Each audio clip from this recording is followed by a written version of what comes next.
Good morning. I'm going to start with a prayer because I love starting with a prayer. So let your imagination create the images and the energetic sensations that these words evoke. I allow the limitless supply of divine love to flow through my heart, radiating throughout my whole body, a rainbow of divine colored light. I open to receive the miraculous healing angels who do their white magic on all the scars, the emotional injuries, and the tissues disrupted over the years. This divine team sweeps away all that is released easily and effortlessly, all that blocks my experience of everlasting deep connection and trust in the divine. The rainbow of divine love and light pulses new life into my body, mind, and spirit.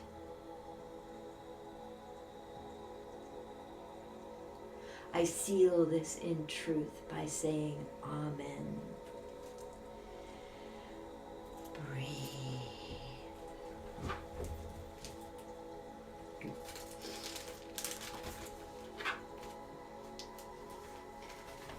As I'm getting into the right condition to channel, I'm doing some prayers because they put me in the right shape to channel. This is the Divine Birther Prayer. Great Creatress, Divine Birther of all, assist me to fully embody my soul's light, to see through your eyes, to love as you love, to know that which is eternally true and helpful. May my actions fulfill my soul's purposes and uplift others. May my actions serve you, Great Creatress, furthering your divine plan of love and unity with all life.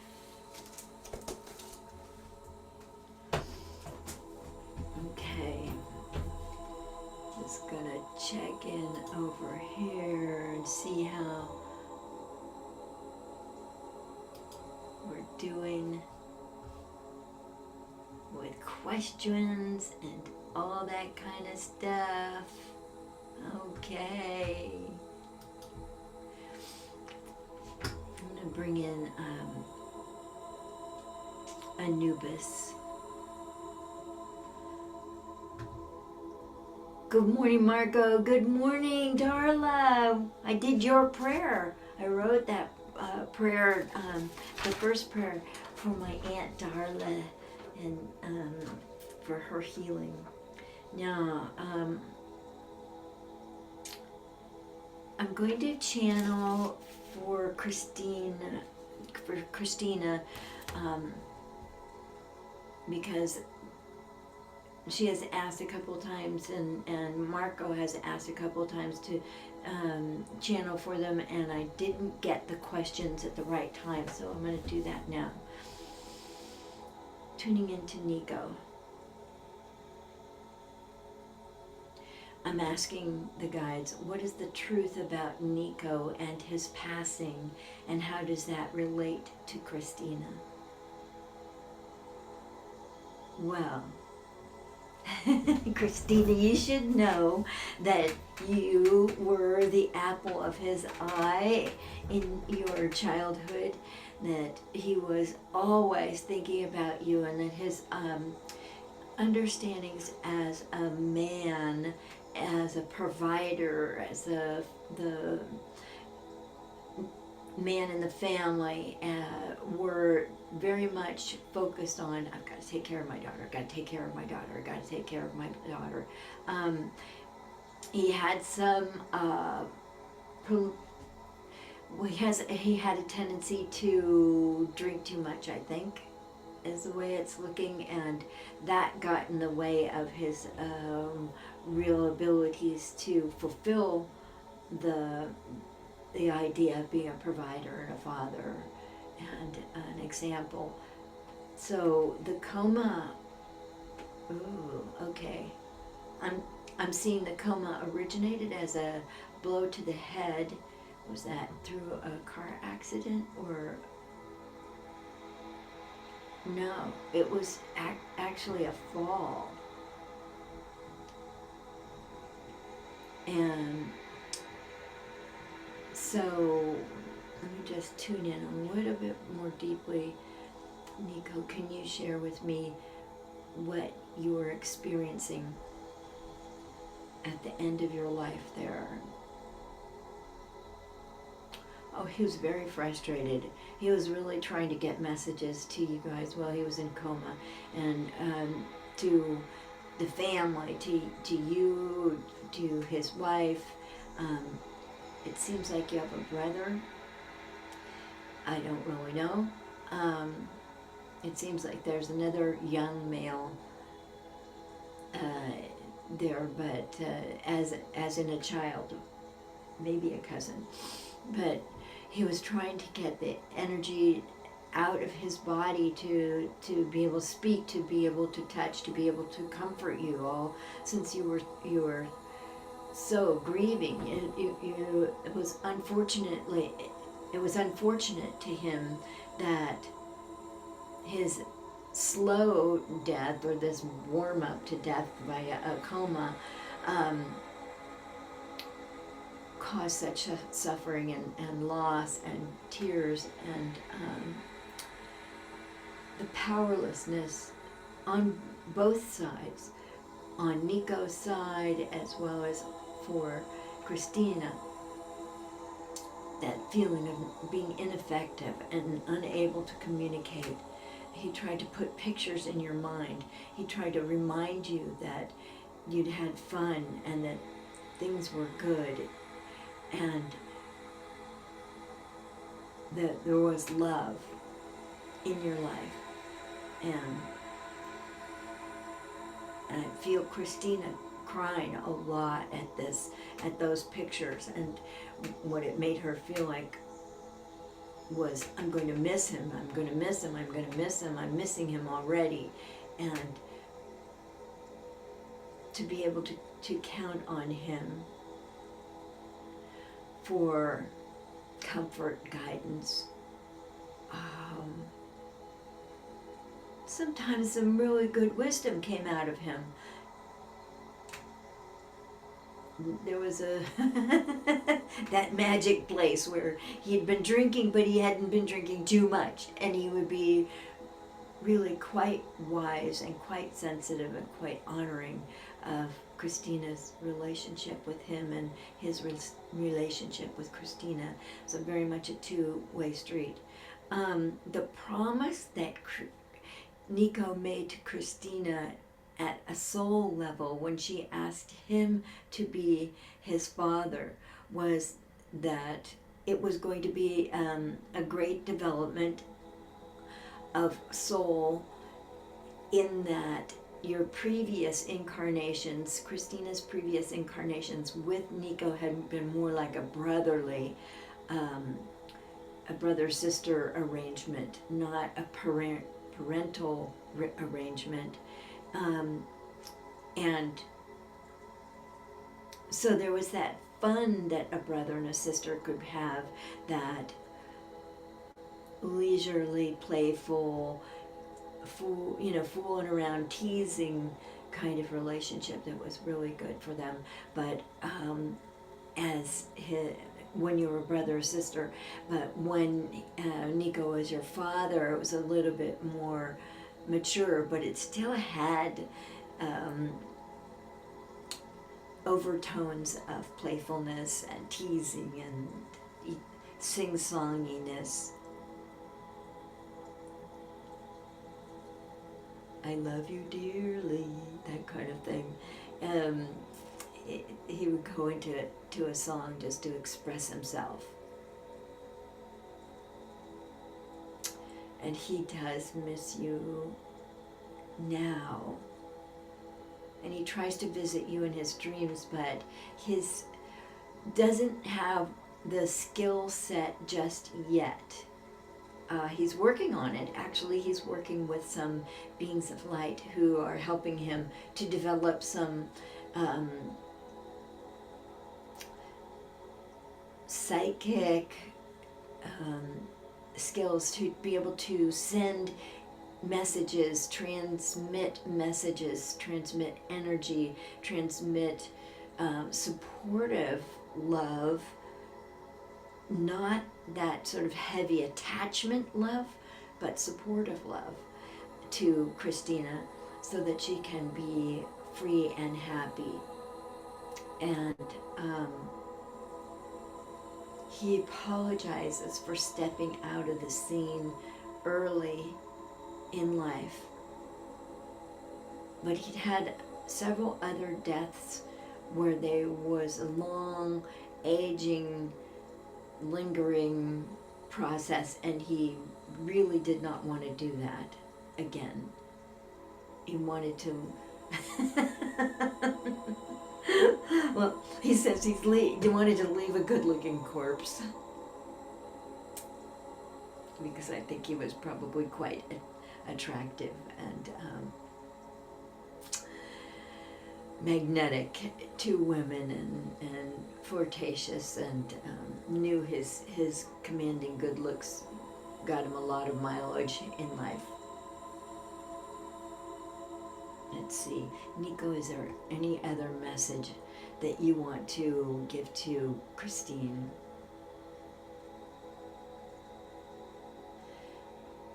Understand that all lives are going on at the same time. All the past, present, and future lives are going on at the same time from his perspective in the dimension of souls. And if you tune into a future or a past life, you can spend time with him. You will recognize him. And even if the future lives are in a different relationship permutation rather than father-daughter or even brother-sister, you will find that there is a connection between the two of you. Christine has often chosen Niko to play parts in her lifetimes because he's a very skilled actor and totally inhabits the position and the role. He takes it on as if it were his life, which it is, and which it is yours, your life as well. And he takes it seriously.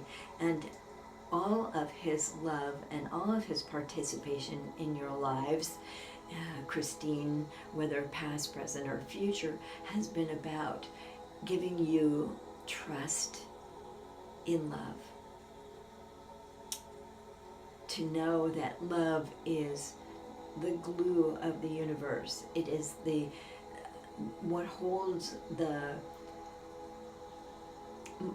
particles, the atoms, the elements in place so that humans or plants or animals can create their lives, grow, change, mature, let go of the old, adapt, and evolve. it is love that makes all of that movement, all of that change possible. And that's his role in your life. And he did love you oh so dearly, oh so dearly. I think you might even remember being a young child and him carrying you around and just taking you with him in different places.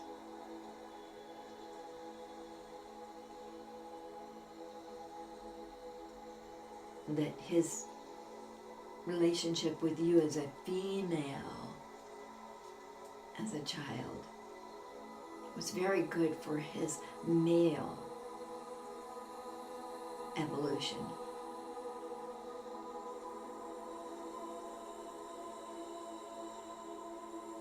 I think that's it for Christina. Now for Marco,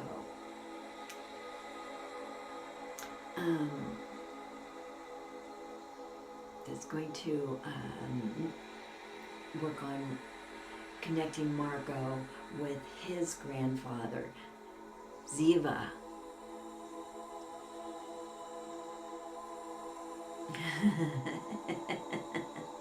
Well, Ziva, he was a multi-dimensional being.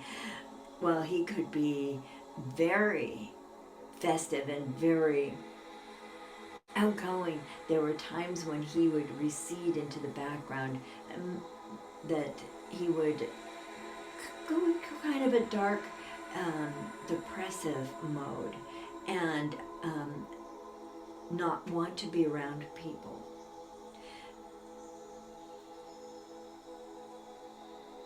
He was sometimes regretting not choosing to be an artist in this life and to express himself artistically. I'm seeing a painting, or he would even draw pictures in the water with a stick or make shapes just to see the colors change and the reflections move on the water and the way it rippled out from just from putting the stick in the water to moving it around slowly and carefully. And he would record those changes in color and hue and the reflections of the light and the way the light changed in his mind, wishing that he could paint that. So some of the times when you feel that you are very, very shy, Marco, are rather a hereditary thing from Ziva. And that inwardness and that thinking and deeply inquiring, following the question and possible answers to questions to their conclusions, which may be an ongoing conversation over days and weeks and months and even years. That is the kind of introspection that Ziva would do. And so it is not surprising that you have the characteristics of him as well as the looks,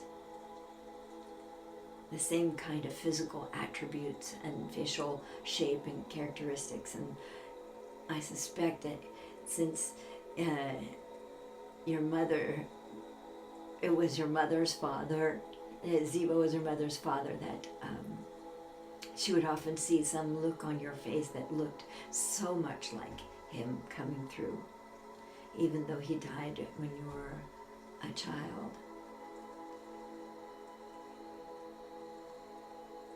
Ziva has added a lot of energy to you, and I feel the energy shifting in you right now as you are absorbing these words, and that it is helping you to create a stronger presence on the planet, to believe in yourself a little bit more, to knowing that you are held in respect as a point of intelligence and practicality and care and concern that you open your umbrella of concern so that many others can receive comfort and protection from it, from your care and concern.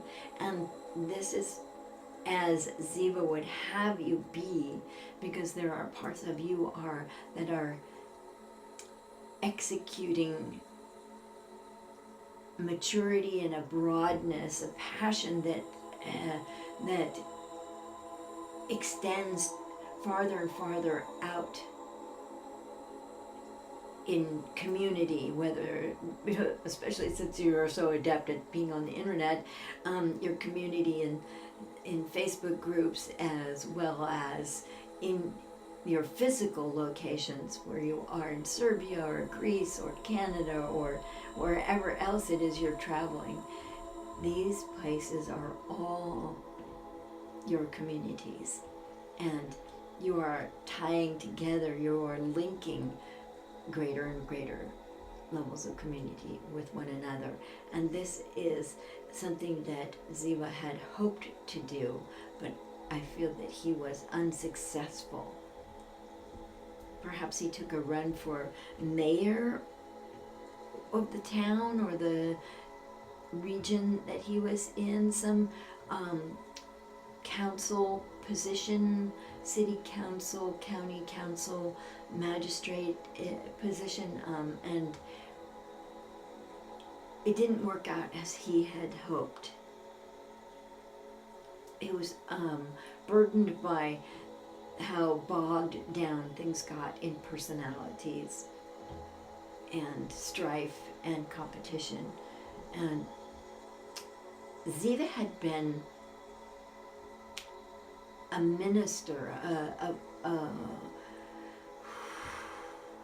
don't know the right term, minister, preacher, pastor, church member, a church officiate in other lifetimes.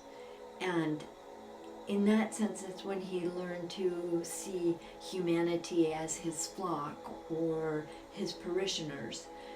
And from those past lives, some in monasteries where he learned to be very communicative with the divine, and very much in solitude and constant prayer and connection with the divine, or efforts towards that anyway, as well as being in touch with the community members and caring for them and feeding them or helping them with problems and connecting them with the divine even more. Those were priorities for him in those past lives. And I think that's why you are expressing interest and appetite and understanding of spiritual pursuits and expansion, spiritual expansion, evolution, who you are as a soul, who you are as a divinely directed soul.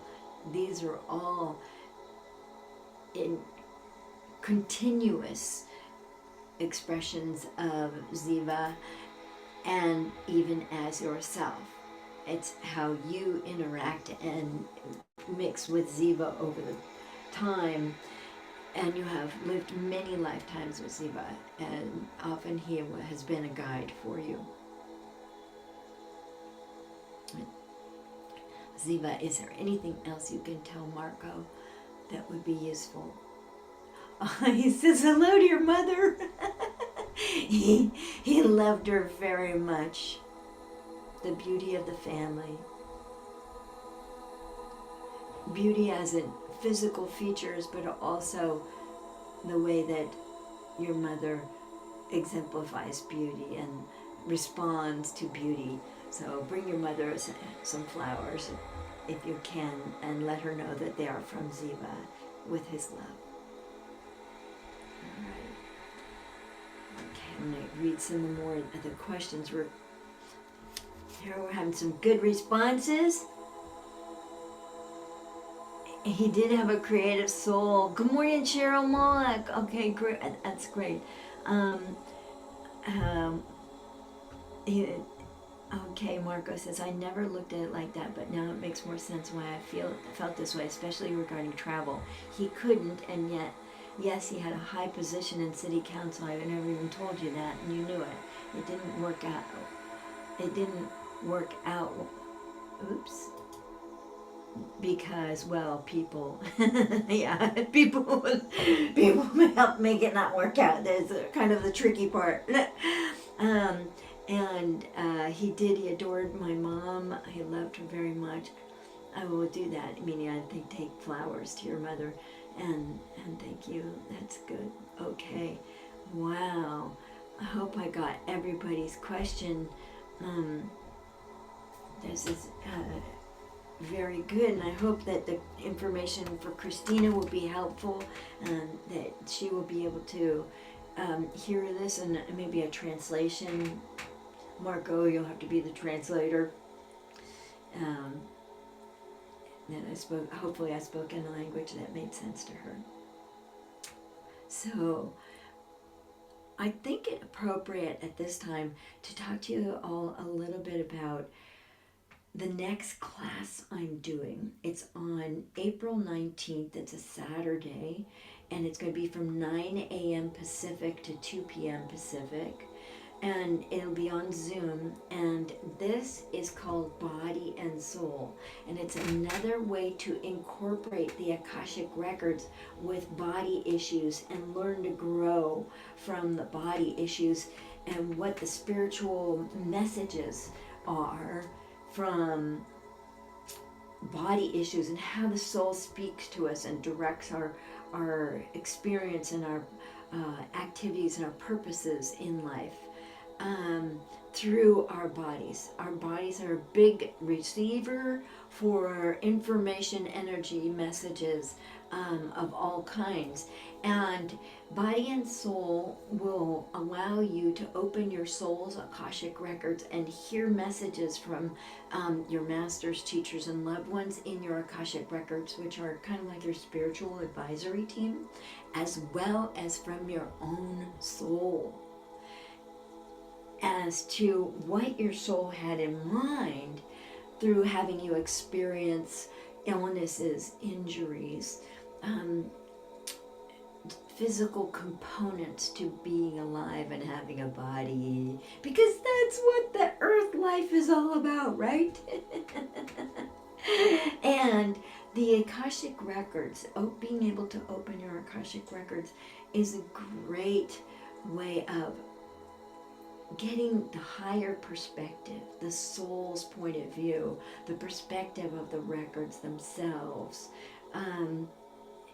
transmitted clearly to you in images and words and sounds, and whole concepts can be dropped in and be opened up to reveal the message that you receive in your Akashic records. And we'll take a couple examples of illnesses or injuries in younger years, and then a couple of illnesses and injuries in 20s, 30s, 40s, 50s, 60s, 70s, whatever age you are. We will cover the whole span of life and be able to get rather an overview of how this physical form has been an expression of your soul and what your soul's messages were, because your soul was elbowing you with a message at each and every time with each of these illnesses and injuries, and the distinct messages that were there. I'll give you a couple of examples. One, after I had my third tubal pregnancy, and I'd had the second and third tubal pregnancies 5 months apart. I was in my young, early 20s, mid 20s, and I really wanted to have a family. I I'm going to be a mother and a wife, and a white picket fence, and a little house in the burbs, and all of that. And after I had the third tubal pregnancy, it took a lot longer to recover. There was more scar tissue that the doctors, when they did surgery on me, and it's a big surgery. It's a 7-inch scar at the bikini line, going through muscle and fascia and skin and all of that to get to the fallopian tube. And they could not save that fallopian tube as they had in previous ones, and so they had to get rid of a lot of damaged tissue, and since the two surgeries had been 5 months apart, it was like kind of compounding effects. Anyhow, what I learned from that, and from my beloved teacher, Sanea Roman, I had a psychic reading with her, and her guide, Oren, who was wonderful at teaching the personality and helping calm the personality and allow the personality to become more at peace. What I learned was to talk to my body, to listen to what it had to say. And I basically got 5 messages whenever I lay down and talk to my body. And I learned this from Sanea Roman, and ask it what it needs. And I would get broccoli, carrots, water, a walk, or a nap. Or it might be a combination thereof. And really, it was like so basic, but so clear what the answer was. And I would do the things that my body asked me to do, and I healed. And I could come back to living a complete and full and unfettered life. And it taught me to go into my body, into my cells, into speaking with my body, and on a cellular level, but on a whole character level. And that was very, very useful. Another one was when I was in 5th grade, I was in an experimental class, and we had one teacher. She was a university professor from Vancouver, Washington, on sabbatical doing an experimental process, and she had 5 student teachers in the class with us. I think we had 25 kids at the most, probably even less. But so that was a lot of teacher-student attention, and it was the first time that a teacher had ever said, Annie, you can do better than this. Like, give it your all. Stop just trying to don't give me crap, apply yourself. Which was very odd, because I was used to kind of getting away with the minimal effort and not really having to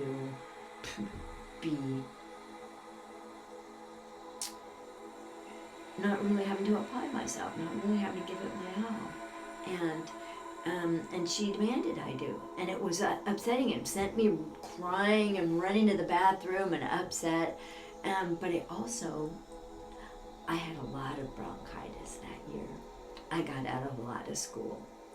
And I was just happy to not go to school for like 3-5 days, something like that, to get off the hook with school. I didn't have to go. I didn't have to be cute. I didn't have to pay attention. I didn't have to be on somebody else's agenda. My mom would let me watch more TV, which was unusual. We were usually restricted to half an hour a day. And I got to watch movies and just being in my own fantasy world. And that was a great relief to me. And if it meant I had to be filled with phlegm and coughing and draining sinuses and all of that, that was an okay exchange. If that was the price of 3 to 5 days of freedom, that was okay with me. I got to be alone. I didn't have to perform. So, and I thought that was a very interesting thing to find out in the process that we bring forth in the class called Body and Soul. So that's coming up, and it's very reasonable. You get like 5 hours of really useful, informative instruction for $154. This is very, very reasonable. It's going to be on Zoom. It's going to be fun and interactive and deep. And in my world, going deep is fun. Don't you think? That's when I feel I'm at my best. When I feel like I'm performing well, when I'm going deep, and I'm getting real information and answers and energy shifts, then I'm happy. I'm a very happy woman. So join me April 19th, Saturday, from 9 a.m. Pacific to 2 p.m. Pacific. That would be noon on the East Coast to 5 on the East Coast, for $154. And you can just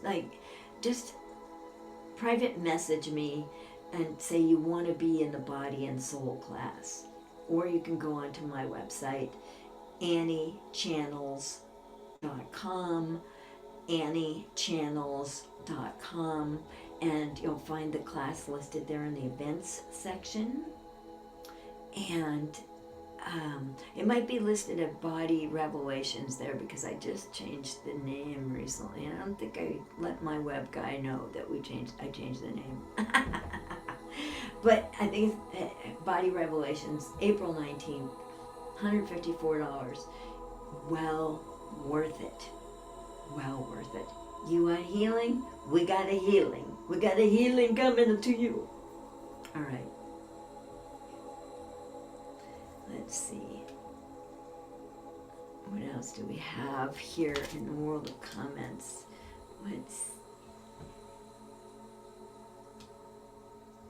You're welcome, Marco. Rachel Gately said, what you just said about 5th grade, that was me exactly. Thank you for sharing that. We have this in common. Hey, illness is useful. And when I had MS from about 1990 to 2011, so about 21 years. And I was disabled for the last 10 or 11 of those years with it. I was really, really, really limited. So I had a lot of stake in, and I have a lot of experience being ill. Surgeries, neurological illnesses, you got it. I have them. I've had them, and now I'm well. All right. So as Suzanne Owen says, please send me the info if you haven't already. And she's so looking forward to this class. That's great, Suzanne. It would be very interesting for you to be in this class, and I would love to have all of you, as well as Suzanne, in this class. You are all invited. Everyone is invited. And even if you don't have a lot of experience working with your records, you can get my book, Bringing Forth Soul Consciousness, an Akashic Records Guide to Living a Fulfilled Life. You get my book, read chapters 1 and 2 to prepare yourself, and then you will have the basics about how to open your records, and then we will really get into opening the records, and you'll have lots of practice opening your records and getting results, getting information and energy. And I think you'll all find it really, really valuable. Hi, Pat. Thanks for saying that. Pat Hansen says it sounds great. Well, I am so excited about this. These things it's very fulfilling to me to teach what has given me so much strength and beauty and insight into my own process, and then to do readings for people teaches me how it works for other people. I've done thousands of Akashic Records readings, and I've taught a lot of classes that utilize the Akashic Records as the way to get in to what might be soul level information and secrets.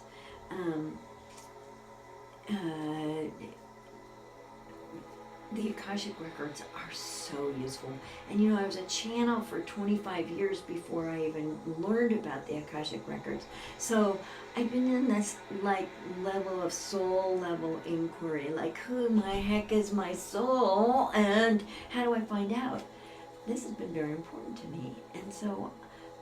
And it's my higher purpose, my soul purpose, to create reunification between our human selves and our souls, as well as with the divine, because the soul is the link to the divine. But it's the place where everything crosses over and becomes one, like soul, human, soul, and in that, where they meet, that's where the divine joins us. It's really quite interesting. Okay, let me see what we have here. I want to schedule an Akashic Records reading with you later this month as well. I'll contact you. That's great. Suzanne, you can just schedule yourself. Go onto my website, anniechannels.com, and find the time that works for you. Definitely do it. This is a good idea because there are so many changes going on now for all of us. We all need a little spiritual boost in the process, and the Akashic Records give you that. So Rachel says, thank you. I've experienced many illnesses too, and now I'm well. Here's to the true natural wellness. Oh, Rachel, that's phenomenal, because you were not well when I read for you about, 5-6 years ago or something like that. It was not an easy time for you, and I'm so glad that you are well. And so this class would be really good for you. And our bodies are our instruments. We have to take care of them. We also have to hear what the soul is saying through this instrument of the body, and be able to master that and take that in and grow in the ways that we're meant to grow in. So anyway, I think that's it for today. We had a good session. Oh my goodness. AnnieChannels.com is my website, and I'll put up something that's more detailed about Body Revelations, aka Body and Soul class, on April 19th, 9 a.m. Pacific to 2 p.m. Pacific, $154. This is a good price. All right, I love you all. Thank you so much for being here and being with me.